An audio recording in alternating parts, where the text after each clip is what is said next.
Ooltewah won only 2 games last season, yet they still made the playoffs. While the Owls would love to duplicate a trip to the playoffs this year, they prefer to enjoy several more victories along the way. News 12's Brian Armstrong gives Ooltewah the 30-30 treatment.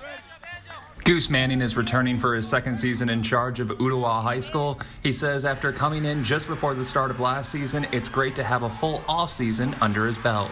The good thing is we've had a full off season. I didn't get the job last year till the dead period, so everything was kind of rushed. This year we got to do everything, have a full spring, have a full June, and anytime it starts getting hot and starts getting the pads start popping in a couple weeks, it'll be fun. He will be relying on his senior quarterback AJ Robinson. A lot of high schools don't get the luxury of having a 2-year starter, and that's a good experience because it slows the game down. We got a few young receivers, but hitting the field like during the off season and whenever we don't have practice is really building the chemistry. Robinson was able to play 9 games last year before getting injured and was forced to miss the first-round playoff game where Ooltewah lost to the eventual state champions, Powell.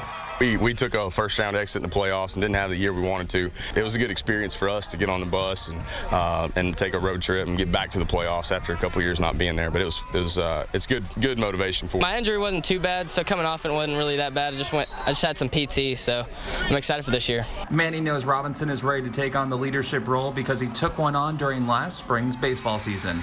He had a really good baseball season where he kind of had to become their starter and become their ace and their closer. A little bit of everything for him, and he got to grow up a lot doing that. I've kind of tried to take charge of this team, try to lead a little bit more, try to, take this team to a winning season.